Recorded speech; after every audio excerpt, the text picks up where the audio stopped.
Chapter 50. Hey, Alex said, leaning against the doorframe of Matt's new office. Looks like you've been busy. She looked the room over. The table and chairs that had been in the far corner were bunched together in the near right corner, most likely pushed out of the way for now.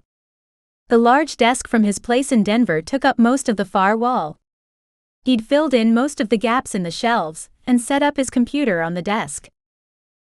Matt spun around at the sound of her voice and pulled one earbud from his ear. You're home. He glanced around. Yeah, I've gotten a lot done. Did you see the stack of boxes I've emptied today?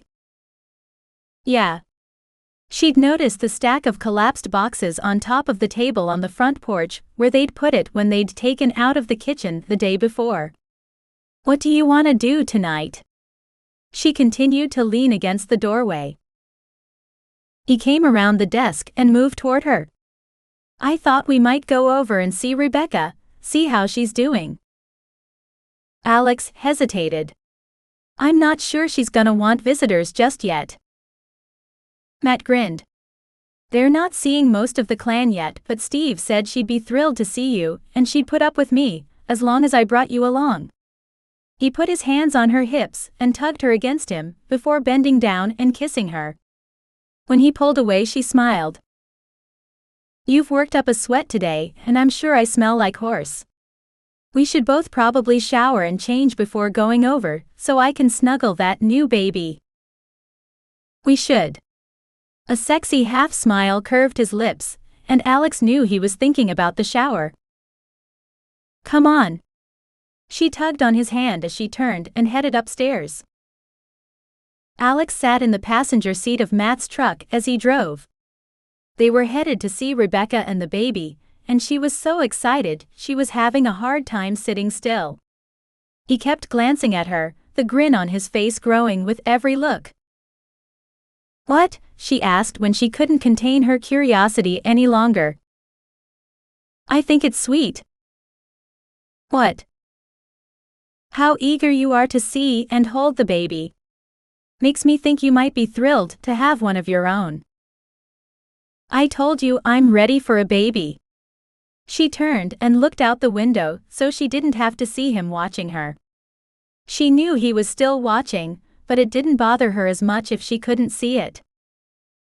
He pulled up in front of the Khan's house and stopped. Theirs was the only vehicle in the yard that didn't live or work there. Not waiting for him, she hopped out and headed for the house. It was all she could do to walk at a normal pace. She was so excited her heart was racing. By the time her foot hit the bottom step, Matt was beside her. He took her hand in his and squeezed, as together they went to the door. Releasing her hand as she knocked, he slid one of his across her back to rest on her hip. It was a comforting, familiar touch. After a few seconds, the door opened, revealing a tired-looking Steve. Hey guys. Come on in. He stepped back and let them in. Rebecca woke up a few minutes ago. Let me go see if she's ready. He disappeared down the hall, then came back a couple minutes later, the corners of his mouth curving upwards. Come on back. He lifted one hand in a welcoming motion. Alex headed down the hall, leaving Matt and Steve to follow. At the end of the hallway, she peeked around the open doorway. Knock knock. Hey, Rebecca said. Come on in. She sat upright on the bed, leaning against the headboard, a bundle wrapped up in a green blanket in her arms. Oh. Alex moved closer to get a better look at the tiny pink face. I'd like you to meet Elizabeth Victoria Hastings. Little Elizabeth had one hand wrapped firmly around her mother's finger.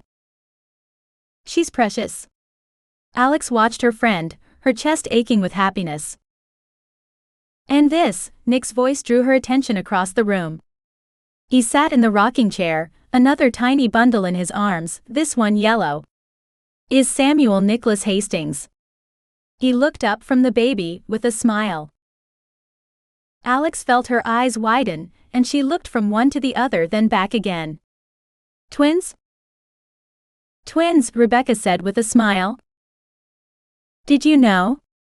Alex was still looking back and forth between the two babies, awed. Nope. Rebecca looked back down at the baby in her arms. We had no idea. Nick stood and motioned for Alex to take his seat. Once she sat down, he handed her the baby. She smiled down at the tiny creature in her arms. He was so precious with his dark blue eyes and scrunched face. He smelled like baby powder and his parents. She knew he'd develop a scent of his own before too long, but it was too soon for that. Look at you, such a little guy. She ran one finger down his downy soft cheek. Her stomach fluttered and her chest ached. He was so sweet.